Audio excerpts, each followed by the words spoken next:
Bonjour Guy Carlier. Bonjour Marco, bonjour Julie, Bonjour. bonjour à tous. Vous avez regardé Martine Aubry hier soir à la télé. À droite, au moins, les choses sont claires. On trace inlassablement le sillon de la libéralisation absolue et sous la formule pudique, il faut s'attaquer au tabou.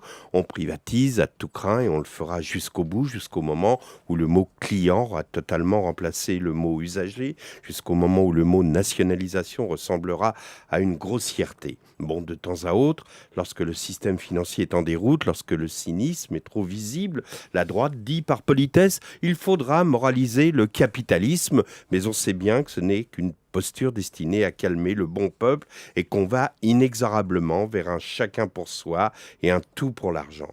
Tout simplement parce que lorsqu'on est de droite, on est sincèrement persuadé que l'âme humaine fonctionne avec ces valeurs-là. Alors, les différences entre les candidats potentiels de droite aux prochaines élections présidentielles se limitent à des batailles d'ego. À ce propos, l'ineffable Hervé Morin a fait hier sa première déclaration importante de candidat à la présidentielle sur la chaîne Direct 8. Oui, Hervé Morin qui, vous le savez, a décidé de se présenter à l'élection en s'inscrivant dans la lignée de Churchill et de Gaulle, ne choisit que des lieux prestigieux et emblématiques de la grandeur de la France pour faire ses déclarations importantes.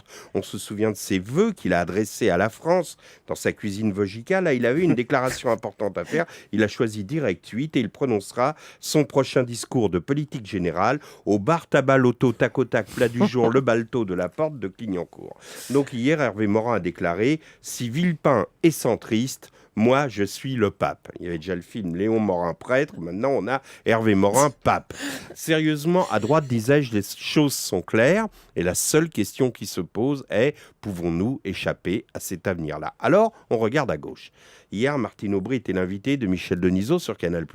Elle a passé son temps à nous dire à quel point tout allait bien au PS, qu'il ne se passait pas une semaine sans que le parti fasse des propositions. Par exemple, tout le monde au PS est d'accord sur l'euthanasie.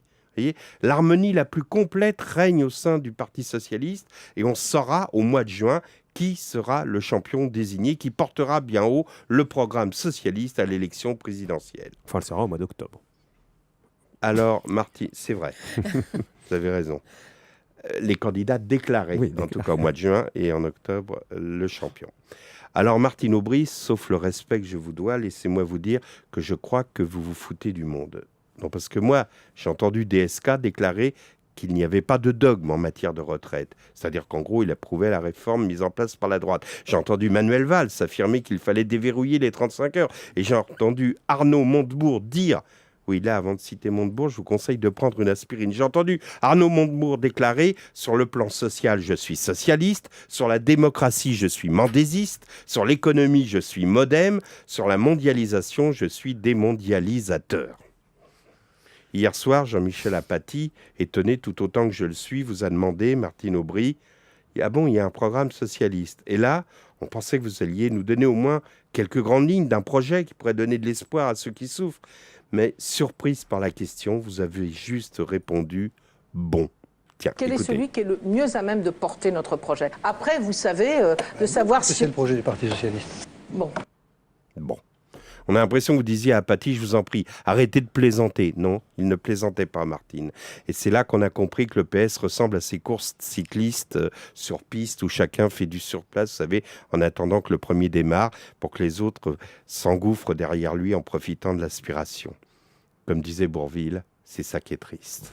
Et à 8h20, Ségolène Royal, invité d'Europe 1 avec Jean-Pierre Elkabbach. Merci Guy Carlier.